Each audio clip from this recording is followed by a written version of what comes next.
हमारे साथ दो गेस्ट आज मौजूद हैं, उसके उनसे हम जरा डिस्कस करेंगे कि ज़िंदगी में क्यों ज़रूरी है। एट द सेम टाइम जो गैलप सर्वे जहाँ पर किया गया है, सैम्पल साइज़ क्या था, क्या ये देही रुझान है, शहरी रुझान है, कितनी उम्र के लोग इसके अंदर शामिल थे। हमारे साथ बिलाल गिलानी साहब मौजूद हैं, executive director Gallup survey Pakistan. Bilal, thank you so much हमें ज्वाइन करने के लिए। एंड हमारे साथ वर्ल्ड एथलेटिक लेक्चरर हैं डॉक्टर नसरुल्लाह राना साहब, वो भी मौजूद हैं, उनको हम वेलकम करेंगे स्टूडियोज़ में। Thank you so much doctor साहब हमें ज्वाइन करने के लिए। आपकी इजाज़त से डॉक्टर साहब मैं बिलाल से अगर आगाज़ कर लूँ। बिलाल, सबसे पहले तो ये बताएं, आपने लास्ट टाइम कब खेला था और कौन सा खेल खेला था? मैं अपने बच्चों के साथ जो है वो क्रिकेट खेलता हूँ, तो इसलिए बट बैडमिंटन भी एक्चुअली खेलने की कोशिश कर रहा हूँ। बट ये रीसेंट फिनोमेना है, जब से वजन बढ़ना शुरू हुआ है तो मैं दोबारा खेलूँ। लेकिन हम तब करते हैं कोई भी काम जब हमें ज़रूरत महसूस होती है कि हमें कर लेना चाहिए, उसको रूटीन नहीं बताते।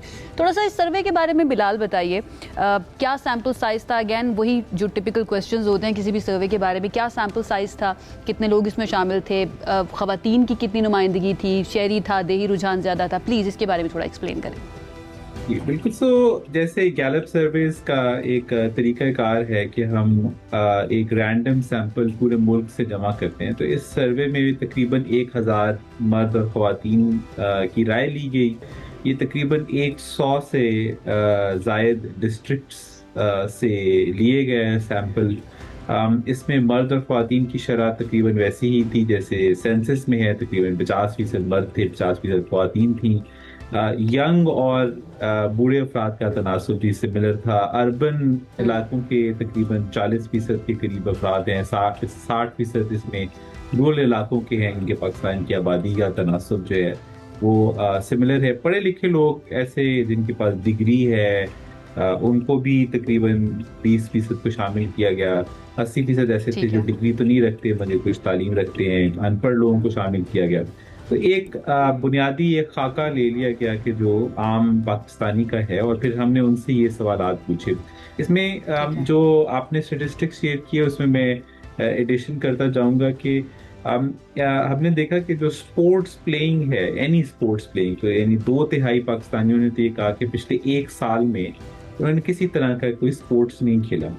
इसमें जो की डिफरेंसेस नजर आए वो ये कि यंग लोगों में ये शरह कम हो जाती है। तो अगर आप 30 साल से कम हैं तो आप कोई ना कोई स्पोर्ट्स थोड़ी बहुत बेहतर खेल रहे हैं बाकी लोगों से। मगर हमारे यहाँ 30-20 साल गुजर जाए कि एज गुजर जाए तो उसके बाद एकदम से लोग जो हैं वो अपने आप को ये समझते हैं कि हम खेल की उम्र से निकल गए हैं। हमारे यहाँ ये लफ्ज़ भी इस्तेमाल होता है कि खेलने कूदने की उम्र नहीं है। हम ये समझते हैं, एक चीज़ मैं ऐड कर दूं बिलाल, हम ये सिर्फ समझते हैं कि चेहरे पर जब तक संजीदगी नहीं आएगी ना, मुझे कोई इतना सीरियस नहीं लेगा या मैं एक फंक्शनल बीइंग माशरे के अंदर नहीं बन पाऊंगा। हालांकि हमारे रसूल सल्लल्लाहु अलैहि वसल्लम मुंह में पानी भरकर छुप जाया करते थे और बच्चों के साथ खेलते थे कि जब बच्चे आएंगे तो उनके ऊपर मैं पानी फेंकूंगा। बहरहाल जी, डॉक्टर भी शामिल गुफ्तगू करते हैं जी। अच्छा, लास्ट क्वेश्चन बिलाल, आपको क्या लगता है कि हम लोगों की ये जो स्टडी गैलप ने हमें ला के बताई है कि भाई स्पोर्ट्स के अंदर शिरकत जो है वो कम हो रही है, इसको क्या दूसरी स्टडीज़ में यूज़ किया जाएगा कि जहाँ पे डिप्रेशन, एंग्जाइटी और उसमें से पैदा होने वाले मसाइल रिलेट किए जाएंगे कि हमारी लैक ऑफ फिजिकल एक्टिविटी हमारे लिए कितनी अनहेल्दी है? आई थिंक जो इसकी मेजर इम्प्लीकेशंस हैं, एक तो सबसे बड़ी इम्प्लीकेशन हेल्थ की है। तो हमारे ही सर्वेज, मुख्तलिफ सर्वेज ये शो करते हैं कि Pakistan the largest proportion of people with diabetes है। तकरीबन 1/3 एडल्ट पाकिस्तानी हैं जिनको डायबिटीज का मर्ज जो है वो उनमें मौजूद है। तकरीबन 20% में डिप्रेशन में हाइपरटेंशन पाई जाती है, ब्लड प्रेशर का मर्ज पाया जाता है। इसी तरह से तकरीबन 1/3 से 40% मुख्तलिफ स्केल्स मुख्तलिफ बताते हैं किसी न किसी फॉर्म की डिप्रेशन या यानी डिप्रेसिव इलनेस की तरफ उनमें निशान उसका सिम्टम्स पाए जाते हैं। तो ये जो लैक ऑफ स्पोर्ट्स है, ये सिर्फ लैक ऑफ स्पोर्ट्स तक की मबनी नहीं है, बल्कि वो लैक ऑफ स्पोर्ट्स एक लैक ऑफ एक्टिविटी है। तो सारा दिन बैठे रहना, सिर्फ और सिर्फ सोशल मीडिया का इस्तेमाल करना, बिल्कुल, या बहुत ख्वातीन बहुत के हक बुरे जो है, बुरे उनके असरात सिर्फ होते हैं सारी लैक ऑफ एक्टिविटी के। डॉक्टर साहब हमारे साथ स्टूडियो में मौजूद हैं। आपसे एक क्वेश्चन का 1 वर्ड आंसर लेके मैं डायरेक्ट डॉक्टर साहब के पास जाना चाहूँगा और उनसे ओपनिंग क्वेश्चन मेरा वही होगा।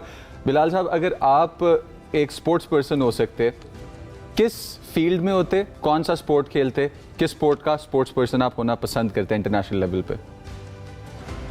मुझे बैडमिंटन जो है वो महसूस होता है कि वो Alright. मैं खेलता तो बहुत बैडमिंटन, exercise आंसर की बात टेकन। बहुत अच्छी है।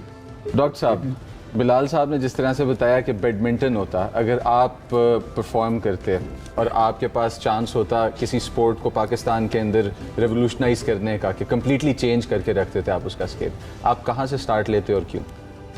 बहुत शुक्रिया जी। सबसे पहले तो स्पोर्ट्स को मैं डिफ़ाइन करना चाहूँगा थोड़ा सा, क्योंकि पहले क्वेश्चन बहुत रिलेटेड थे मेरी बातों से।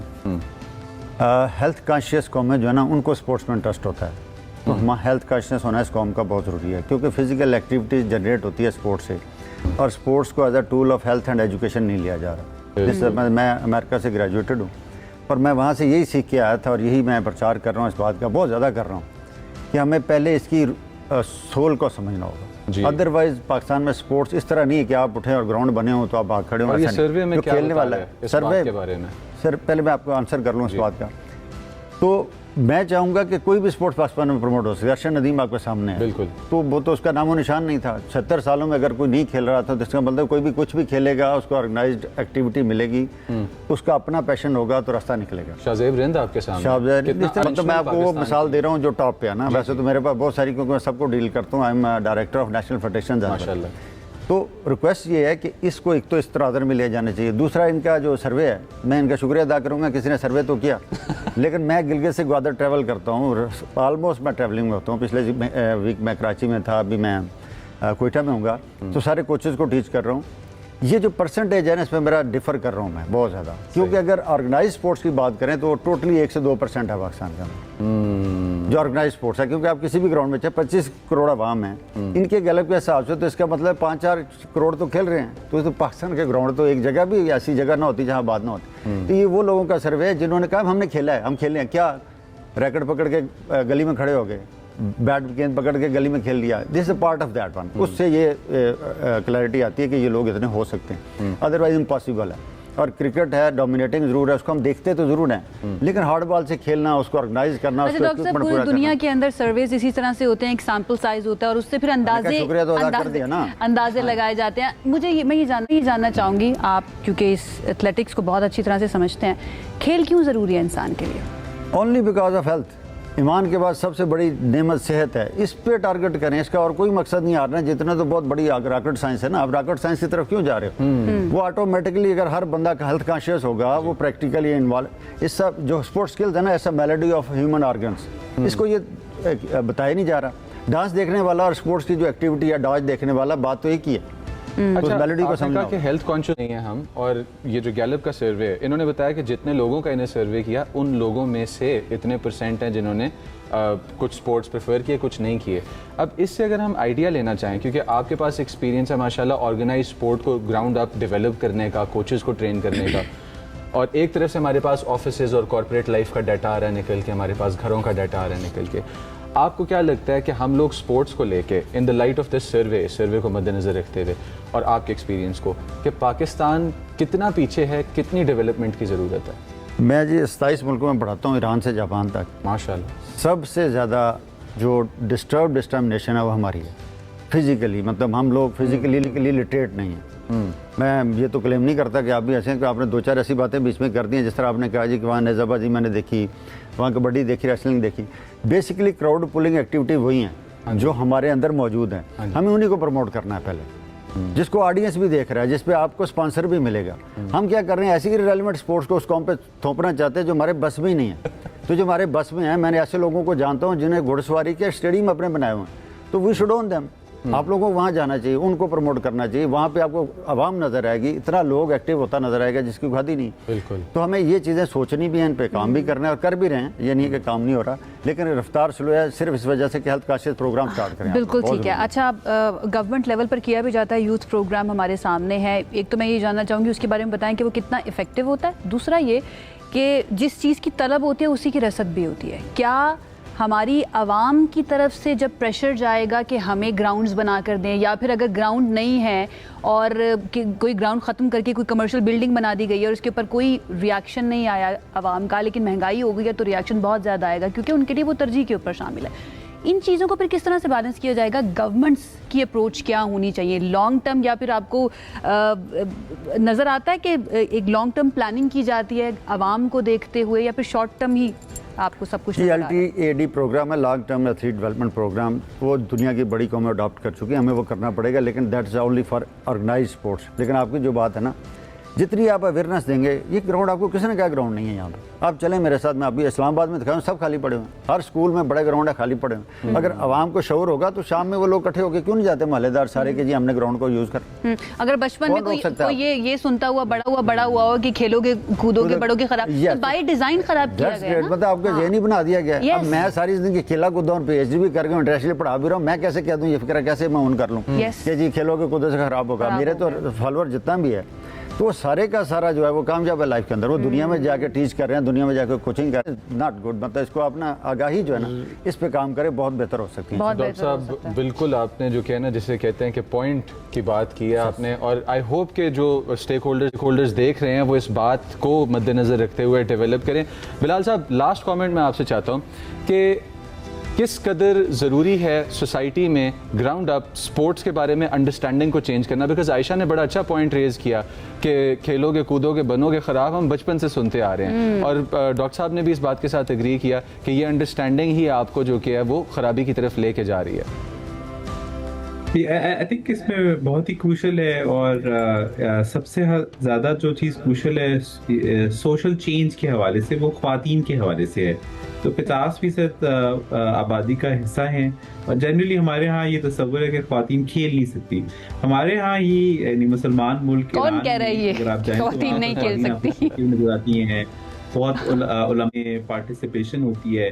तो आई थिंक सोशल चेंज की ज़रूरत है कि स्पोर्ट्स को स्टिग्मेटाइज ना करें कि ये कोई सिर्फ अनपढ़ लोगों के खेलने की चीज़ है या खिला है, या ऐसे लोग के जिनके पास और कोई काम नहीं है। और दूसरी तरफ जो स्पेसिफिक सेगमेंट्स है, मसलन ख़वातीन हैं, इनके लिए फैसिलिटीज़ ऐसी होनी चाहिए जहाँ वो आपस में खेल सकें जो सोशली कल्चरली एक्सेप्टेबल हो।